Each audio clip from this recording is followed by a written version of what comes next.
साथियों, आप आज से गणित से कोई नहीं डरेगा, क्योंकि आपके सामने अब मालिक राम वर्माचार्य उपस्थित हो चुके हैं।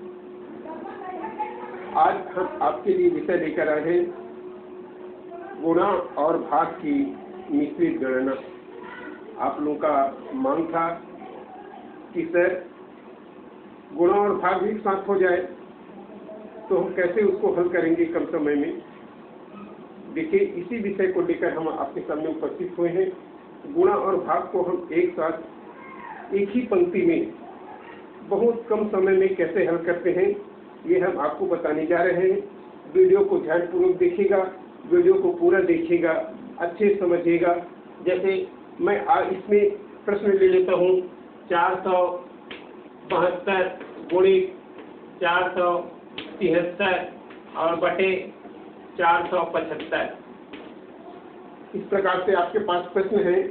इस प्रश्न को देखिए, 472 से 473 का गुणा हुआ है और जो गुणनफल आएगा उसको हम 475 से भाग दे रहे हैं। बहुत इजी तरीका से मैं आपको बताने जा रहा हूँ। वीडियो को बहुत ध्यानपूर्वक देखिए। आपकी प्रतियोगी परीक्षा में इस प्रकार के जब प्रश्न आएंगे तो उसको आपको सरल करने में बहुत ही आसानी होगी। ये प्रश्न है और इस प्रश्न को हम कैसे सरलता से ज्ञात करते हैं, ये बहुत अच्छे से ध्यान से देखिएगा। बराबर का बराबर लिख दिया।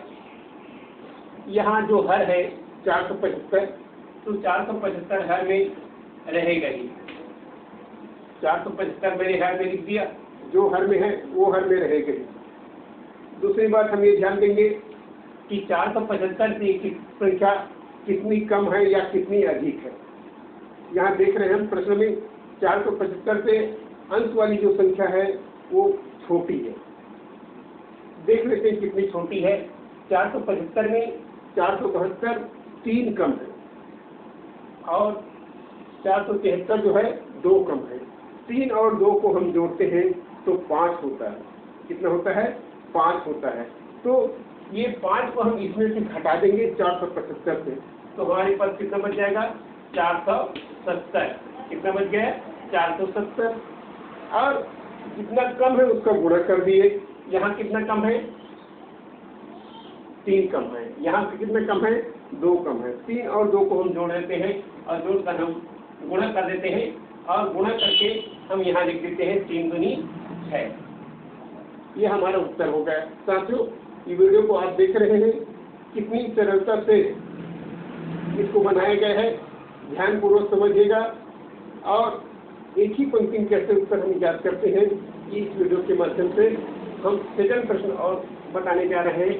384 गुणित 386। इस प्रकार से आपके पास प्रश्न है 388। इस प्रकार से प्रश्न है, तो हम बहुत ही सरलता से कैसे ज्ञात करेंगे। देखिए, वीडियो को ध्यानपूर्वक देखिएगा और पूरा देखा करें वीडियो, जिससे कि जो प्रश्न है आपको सरलता से समझ आ जाए। मैं पहले बताया था जो संख्या हर में है उसको हम हर में ही लिख लेते हैं। तो हर में कितना है? 388। 388 पर लिख लिए। फिर उसके बाद क्या करते हैं? 388 से कितना कम है ये देखते हैं। तो 388 से यहाँ कितना कम है? 4 कम है। यहाँ कितना कम है? 2 कम है। तो 4 और 2 कितना हुआ? 6।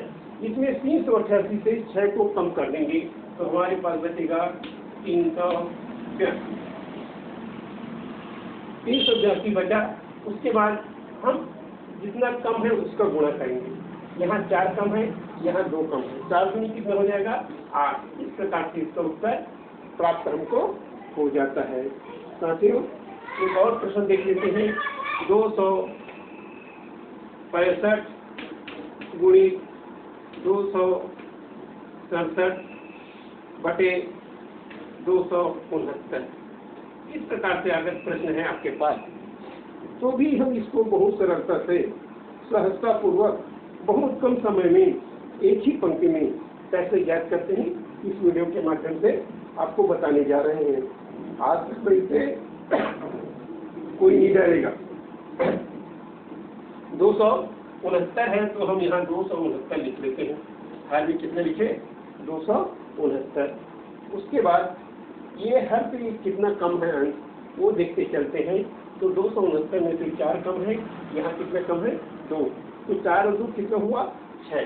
इस 6 को हम इसमें से घटा देते हैं 269 से, तो 6 घटाएंगे कितना हो जाएगा 263।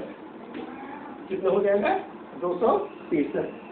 वैसे बहुत अच्छी समझ आ रहा होगा मैं मानता हूँ। और जितना कम है, कितना कम है यहाँ 4, यहाँ कितना कम है 2, तो 4 और 2 को गुणा कर देंगे, कितना हो जाएगा 8। ये हमारे उत्तर प्राप्त हो गए।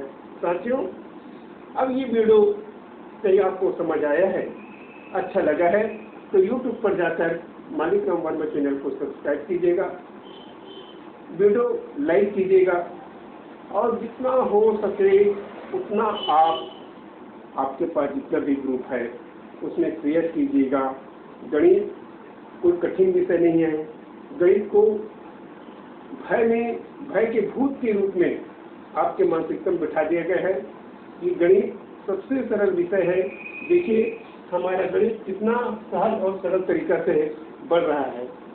इस गणित से आप बड़े से बड़े प्रश्नों का अगर विधि आपको समझ आया है तो बहुत ही सहजतापूर्वक और सरलता से कम समय में आप हल कर सकते हैं।